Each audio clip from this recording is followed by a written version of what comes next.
Taylor Swift is extremely influential, but I don't think she is going to convince anyone, or at least very many people, to vote Democrat who weren't going to already. I mean, maybe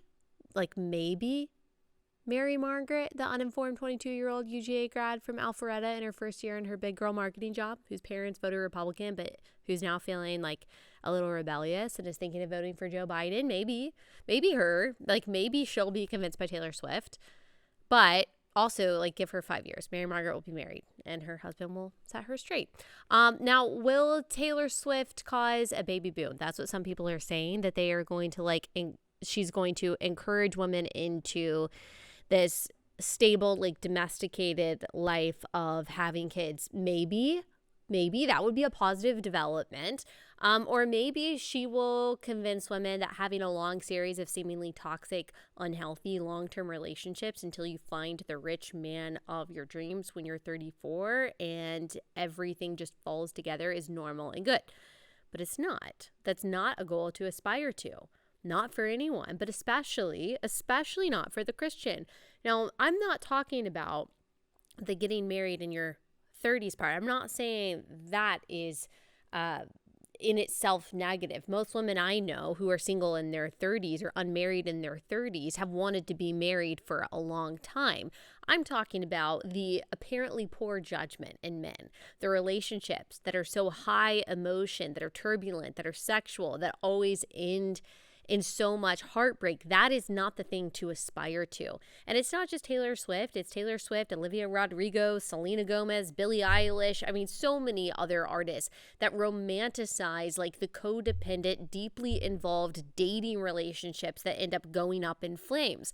And that not only should not be romanticized, it shouldn't be normalized. That's not normal. It's common. It's not normal. It's the same effect that Nicholas Sparks movies and Colleen Hoover books have. They normalize and then glamorize instability, and then they mistake lust for love. That has really big, bad consequences. And what I want you to know, whether you're a Taylor Swift stan or a hater, wherever you are, is that you're better than that. You're better than the example that someone like Taylor Swift sets for you. God wants better for you. Whether you get married in your 20s, 30s, 40s, not at all, God wants peace for you. He wants joy for you. He wants healthy relationships for you. He wants sexual purity for you. Married, unmarried, mother or not, you can have a life that is peaceful, that is emotionally stable. You can have self-control. You can honor your body and your integrity. I know the dating scene, from what I hear, is rough out there. I understand. But it has always been difficult and countercultural to be a Christian. The gate is narrow, but it is better. It is worth it. Taylor Swift, at least from what she has shown us, has largely not been very happy much of her adult life. She seems to not really know still who she is, who her real friends are, what her beliefs are. So don't fall for the lie that this kind of juvenile confusion is normal and good. As a 33-year-old, it is not. It's not normal and good. For some reason, Taylor Swift's version of, at least what I see in a lot of her songs, narcissism, pettiness, immaturity, feminism, promiscuity, awkward sexuality, is categorized as cute and harmless and even inspiring for Christian women. It's not.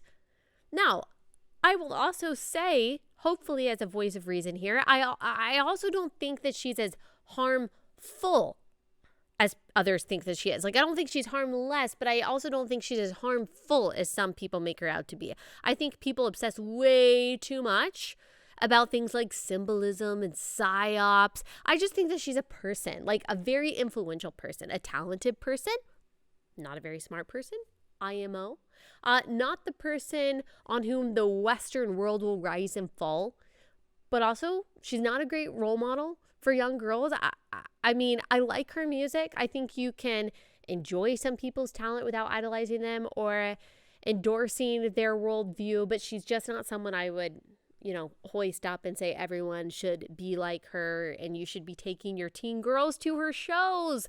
No. I think because she seems so young and juvenile and she's not as sexual as some other artists like Beyonce or whoever else, people think that, oh yeah, it's good to take my 13, 14-year-old to her shows when, like, oh my gosh, the messages that she is relaying in some of her songs, while those of us who are older are able to filter them out, I'm not sure that a 13-year-old should be listening to a song like Karma.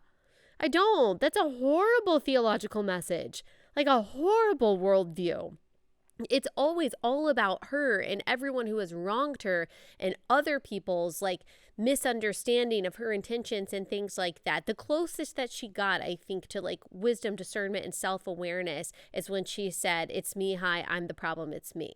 And that is a good message for all of us, actually, because at the end of the day, we're not responsible for everything that happens to us, but we are responsible for the choices that we make. And a lot of what happens to us is actually dependent upon the choices that we make. Not everything, but a lot. And so I appreciate that. Maybe that was like a glimmer of hope, of maturity for Taylor Swift. But I guess that's where I fall on it. I'm sure other people have had the same stance. Like, I don't think that she is as influential as some people think. I also think that she is more influential than others think. I don't think that she is talentless. I don't think she's the most talented person in the world. I don't think that she is a psyop. I do think that she will have political influence to maybe push one segment of the demographic to being more liberal than they would have been already. I still have my doubts about that. There have been a lot of influential celebrities out there who have tried to